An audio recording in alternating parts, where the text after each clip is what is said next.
I could tell you this, and this is a hard truth that Nigerians have not been told. You see, most of the parts of the Southeast are no longer Nigerian territory, because one of the signs of your territorial control is your flag. You can't put a Nigerian flag on most of the southeastern part of the country. Maybe it's only in Enugu that you can find a Nigerian flag flying. There are no more schools where you can teach anything about Nigeria. Even in this Abuja, we're going around to markets. We had a guy carrying a flag. They said, no, we don't want Nigerian flag around us. That shit tells you how deeply people have. But let me ask you, Sowore. I feel like Nigeria never ended the civil war against Biafrans. Do you think that there's something that could be done consistently?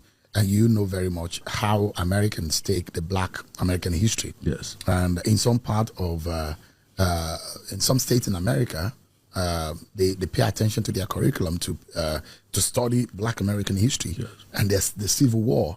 And there are those who say that healing comes from, but a lot of people still believe that the blacks or the colored person in America is an endangered species. Yes.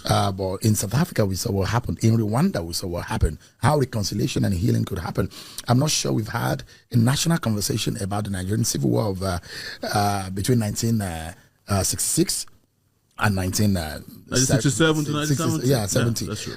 Do you think there is anything that could be done? It doesn't look like we have walked away from the ghost is still haunting Nigeria. That's exactly what I'm saying. You know, I would say, like, if I was sitting in Nassau Rock today as president, I'll go to the Southeast and apologize for the Civil War, no matter whose ox is scored. And then I'll start a process of dialogue and national healing to say, look, people will say somebody abandoned his property. There's nothing like abandoned property, but you forcefully take someone's property and never give them back. Somebody who was a billionaire or a millionaire, you fight them in a war, 4 million people died. You just woke up and say, no victor, no vanquish. But there was a victor, there was a vanquish, because the vanquish got 20 pounds. The victor got billions, walked away with the property of the person who they claim is abandoned. And then subsequently, they keep finding in your relationship with them that there's hatred, there's animosity, and there is a desire to always oppress and suppress them in the civil service. Jonathan told me one thing, and probably I'm not supposed to reveal, but I'll say it. He said when he made Ihejurika, the chief of army staff, he came to him and said, "This is unbelievable. You have an Igbo man." Say an Igbo man. Say, nobody trusts him. It came to him. He said all of them started coming and said, things what people say about Kaduna and Seugu. Exactly. And the 1976 coup and how they thought that. So, but we have not worked that part. I didn't fight during the Civil War, so I don't have any business sustaining the Civil War. I was born in 1971. But I knew I could smell the gunpowder all around us. And I think this is part of how we can start our national healing. Release Nnamdi Kanu, call for dialogue, get everybody to sit down, including those who fought. People. Gowon is still around, Let all of them sit across the table and say, look, we want to confront one of our ugliest past, which is the Civil War. I think, and because we are confronting our past in the Niger Delta region. You are forgiving Kesarawiwa, likely, driven by the need to go and start re-exploitation of oil from Ogoni land. But you could see that those are work. You meet all the militants, they used to be hiding, now they are billionaires.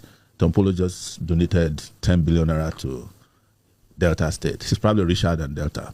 So if, for instance, you had continued fighting the insurgency in the Niger Delta region, probably they would have shut down the entire oil production in the country by now. Sure. You are looking at insurgents, Boko Haram, bandits. You are meeting with them. You even grant them the opportunity to come to your meetings with their RPGs and their magazines. They come. You even send delegation to attend their children naming ceremonies.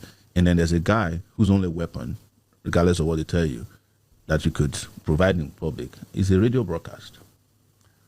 That's all. Sowore, not a razor blade was found in his possession. Yeah. I think that, and I'm throwing this challenge to the Nigerian National Orientation Agency.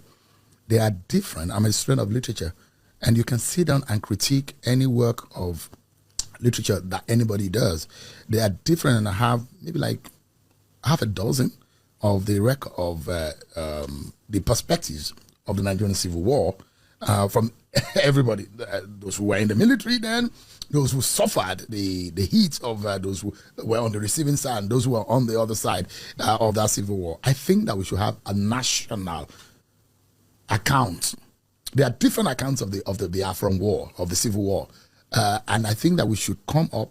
Let's have writers who will come and align the account. Let's have a Nigerian account of the Civil War that will now have FAQs to say these are the frequently asked questions and these are the answers to it. Because if those will say it's an Igbo war or is an anti-Igbo or this was this and that, don't you think that we need to come together first? Reconciliation, the kind of thing that we saw in South Africa.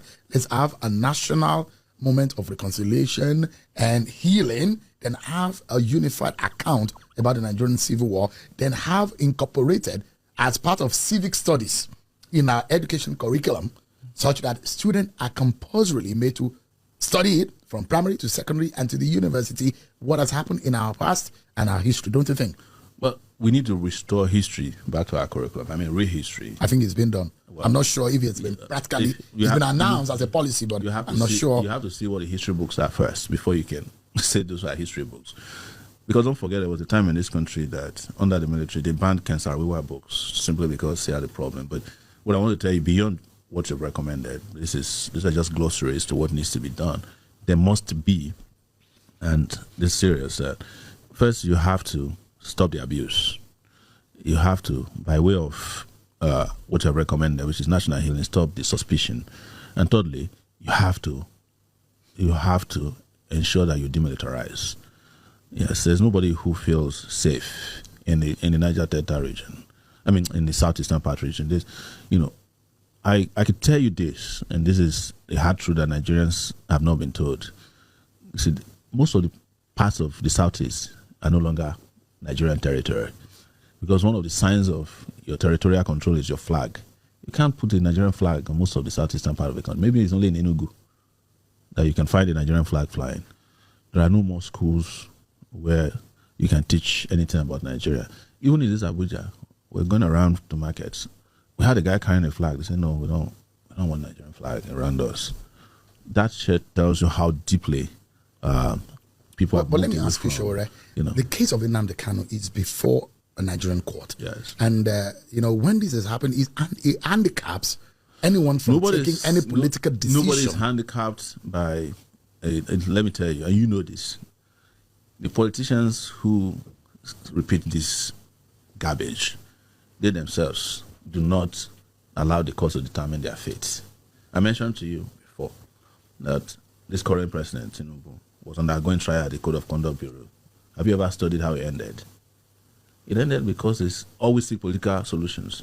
He knew that if he was convicted, he might not be the president that he is today. So he went to France to go and meet with Jonathan.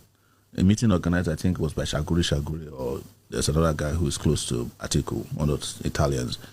And he resolved it there. I heard about it through the Akintola SAN. He said, sure, because I used to carry Tinubu. He said, this case is dead. I said, how? So what they do is that all they need to do is the judge is not handicapped. All they need to do for political solution is for a prosecutor to come to court and file a nolle.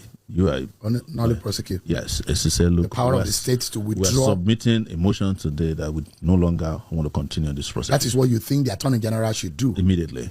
He should have done that yesterday. Yesterday was their best opportunity. What solution would that? What would that do?